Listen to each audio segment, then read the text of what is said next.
guys, it's Sam, and this is my spoiler-free review of The Hero of Ages by Brandon Sanderson. This is the third and final book in the original Mistborn series. I do have spoiler-free reviews for the first two books as well. I will not be including, like I said, any spoilers for the series in here, so this will be super vague and probably very short, but I will be doing a spoiler-filled gush for this last book that if you've read the series you can watch as well, so I will link all of the other videos that I've done for this series down below. So before I get into anything, because I just mentioned that I am going to be doing a gush for this book I felt was amazing and one of my favorite finales of all time. It is a perfectly constructed series in my opinion. It ties up all of the loose ends perfectly. It has actual punches that it doesn't hold back. It has loss for the situation that they're going through and everything. Like, this is a lot of high stakes situations within this series, and this series does not hold back and is very realistic for the situation, which I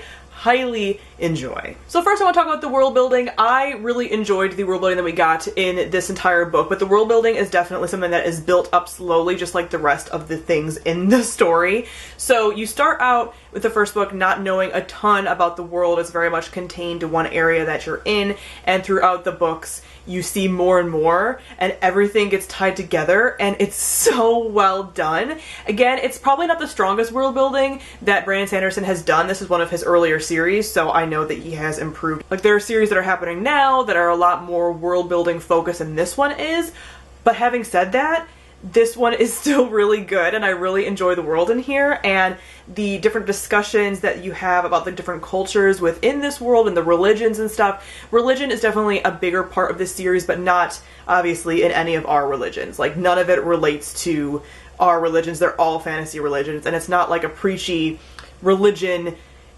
should be a certain way or you should follow or anything like that. Just, I love when fantasy series talk about religion because it is such a huge part of culture, whether you believe in certain religions or not, and how they definitely impact cultures and histories and how histories are told. Very interesting. So this definitely has that element to it, which I love in fantasy series. But beyond that, all of the different kind of like creatures we get and their backstories and how they're created, and the magic system, which I know everyone talks about Brandon Sanderson magic systems. I personally do love them. I'm not somebody that needs a really in-depth magic system when you have it and it's explained the way that he explains them, because I feel like it's very easy to understand. It's not super like complex and over your head, and I can always definitely see in my head how the magic works, which isn't something that I can always do with like fight scenes or magic scenes or anything. So the fact that it's explained but not in an overly like pseudo-scientific way, I really like. And I love the magic system in here. It's so cool and so unique. It takes the magic system that you learned about in the first book and expands on it, because you feel like in the first book that's the only kind of magic there is, and there's not. They're kind of cousins of each other. It's so cool. Next I want to talk about the characters. So I mentioned in my review for the second book, and I think even the first book, but the second book especially, that the main characters of this series aren't necessarily my favorite characters. The two main characters are not my favorites. So I really enjoy the side characters more. But having said that, I feel like the characters, all of the characters, have grown so much in this series, which I love seeing. I don't feel like they're the same people at all they were in the first book, even in the second book. Like, this book I feel like has the most character development of all of them. And I love that, because I went from characters that I didn't really like, and they're still not my favorites, but the protagonists, I went from characters where I was just like very neutral on them to caring about them a lot more at the end. And they've just grown a lot. The series takes place probably over like 4 or 5 years.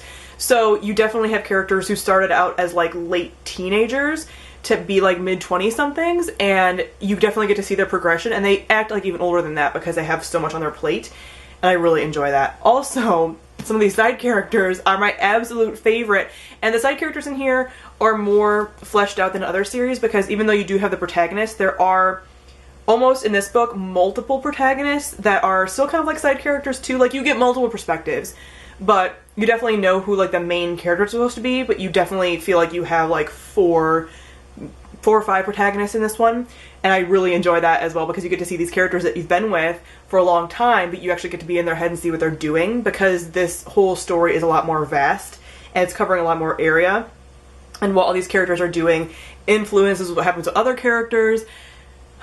So good. But I definitely enjoy all of the character development, everything the characters go through.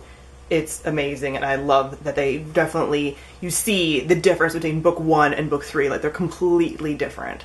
Lastly, I want to talk about the plot. Like I said, I feel like this story wraps up everything so perfectly, and the plot is a lot more, not fast-paced, but you can definitely feel with this book that this is the culmination of everything. Like the first 2 books, you can feel stuff like ramping up, and they both have like explosive endings. I feel like the first book is the fastest paced overall. The second book feels like it's kind of slower in the beginning, and then it has a really powerful ending. This book at times might feel slow, but you can just feel that like it's getting down to the wire, like things are happening. So you definitely have that tension throughout the entire book.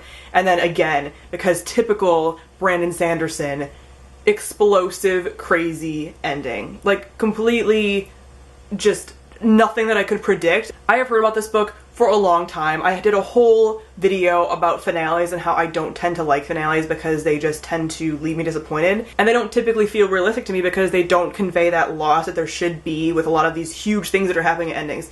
This definitely has a huge thing that's happening. And you feel, like I said earlier, you feel the loss, you feel how high stakes everything is. And everyone talked to me about it and how I was going to love this ending, I was going to love this finale. And I definitely did, but I still wasn't fully prepared for it. So it's not even like I'm saying that there's like huge twists and turns and It's not even like that. It's not like you have to sit there and wait for like a huge twist to happen. It's just, you cannot predict like all the things that are going to happen and how everything comes together so masterfully. The things that were mentioned in like the first book that you didn't think were going to have any importance definitely pop up in this book. And it just all comes full circle. And I loved it so much. So that's pretty much all I can say without giving any spoilers, obviously. So I loved this series. I thought it was really masterfully crafted. I enjoyed the characters and I enjoyed the world.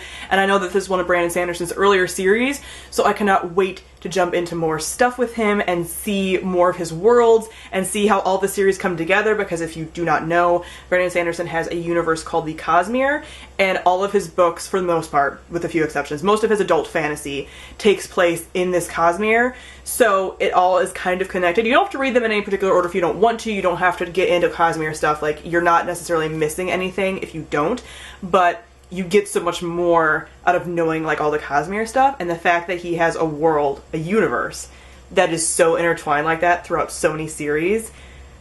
I cannot wait. So I'm really excited for more stuff and how much he is probably undoubtedly matured as an author over time, and just to see all that stuff, I'm very excited. I'm ready. I'm ready. So if you're interested in watching my spoiler-filled gush, I will link that down below, but as is probably obvious, I gave The Hero of Ages 5 out of 5 stars. So comment down below and let me know what you thought of The Hero of Ages. Thank you all for watching, and I'll see all of you guys soon. Bye!